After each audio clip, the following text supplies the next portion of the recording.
P.olice tale no chances as Britain partied on New Year's Eve to welcome 2018. Record numbers of armed police were on the streets in the wake of 4 major terrorist attacks last year. With Britain on heightened alert, specialist army units were also on standby around the country. They are believed to include anti-terror SAS teams and bomb disposal experts. Police stressed there was no specific threat, but they were taking no chances following atrocities in London and Manchester this year. Hundreds of thousands of people heading for central London for the fireworks spectacular were urged to be on their guard. Many travelling in by train had been hampered by rail strikes. Big Ben's famous bongs were set to ring out at midnight. It had been silenced for ongoing renovation work, before more than 10,000 fireworks lit up the sky in a 12-minute display. Beforehand, Superintendent Nick Aldworth of Scotland Yard said, "There is no specific threat to this event. We ask people to remain vigilant and report anything suspicious." Security plans for London have been reworked following the attacks on the capital in 2017 when vehicles were used as murder weapons. In March, a lone wolf fanatic killed 4 people and injured many more when he drove at speed across Westminster Bridge.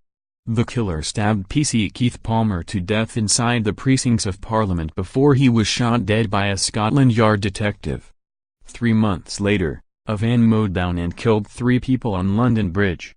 3 men leapt from the vehicle and hacked 5 other victims to death before they were shot dead by armed police. Apart from extra armed patrols, anti-terror vehicle barriers and more bag searches were features of security operations around the country. Edinburgh, scene of one of the world's biggest street parties, was on high alert as revelers gathered for traditional Hogmanay celebrations. Chief Superintendent Kenny MacDonald, divisional commander for the city, said, "For this year, the main difference is we felt it was appropriate to have a more overt armed policing deployment, which I think the public would expect. People should not be alarmed by the presence of these professional and highly trained officers."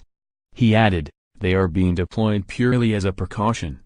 There is no specific intelligence relating to a potential threat about a threat to either the torchlight procession or the street party. However, the UK-wide threat level currently sits at severe, which means an attack is highly likely."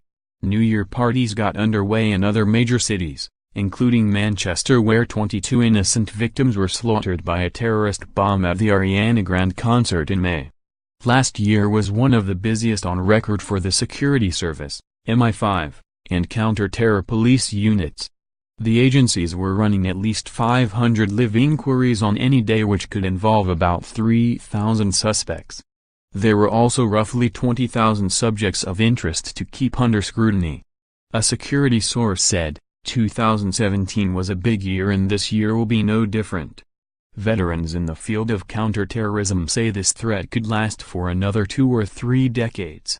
Major security operations like those seen across Britain for New Year, involving many more armed police, will become a fact of life for people living in cities.